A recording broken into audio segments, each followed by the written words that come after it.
அன்புள்ளம் கொண்ட துளாராசி நேயர்களே, உங்கள் அனைவருக்கும் அமிர்தா ஜோதிடத்தின் சார்பாக உங்களை சந்திப்பதில் மிக்க மகிழ்ச்சி.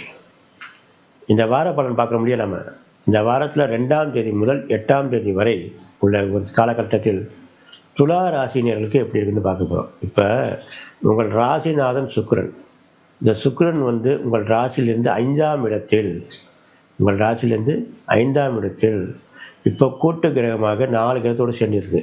அது ஒரு பலம் தான் உங்களுக்கு. அதே மாதிரி இப்போ உங்களுக்கு 6ஆம் வீட்டில் சனி செய்ய போகிறார்.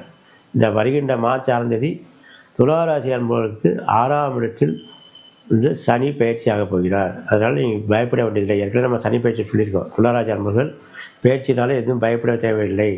ஏன்னா உங்களுக்கு அது சாதகமாக தான் இருக்கும். 6ஆம் இடத்தில் சனி போகிறது நல்லது தான். 5லேருந்து போய் 6ல் போகிறது ரொம்ப நல்லது. இப்போதைக்கு உங்களுக்கு 12 விரயஸ்தானத்தில் சந்திரன் சஞ்சாரிப்பார். இந்த வாரத்தில் 5ஆம் தேதி 6ஆம் தேதி ஆகிய தேதிகளில் சந்திரன் 12 சஞ்சாரம் செய்வார். அதே மாதிரி அதுக்கு மேலே ஒரு ஜென்மத்தில் வருவார். இந்த 2 பிரச்சனைகள் தான் இந்த வாரத்தில் உங்களுக்கு. ஏன்னா இந்த சந்திரன் மனோகாரன்னு சொல்கிறோம் இல்லையா, அது மாறி வரும்போது சில மனக்குழப்பங்கள் வரும். அது மட்டும் நீங்கள் பார்த்துங்க. ஜோதிட ரீதியாக பிரச்சனை இருந்தால் நம்மளுக்கு நீங்கள் சந்தேகம் கேட்கலாம். ஆனால் இது மட்டும் நீங்கள் பார்த்து செய்யுங்க. இந்த வாரம் உங்களுக்கு சந்திராஷ்டமம் எதுவுமே கிடையாது. ஆகவே இந்த வாரம் பொறுத்த வரைக்கும் துளாராசி அன்பர்களுக்கு ஒரு நல்ல வாரமாக அமையப் போகிறது. மீண்டும் உங்களை சந்திப்போம். நன்றி, வணக்கம்.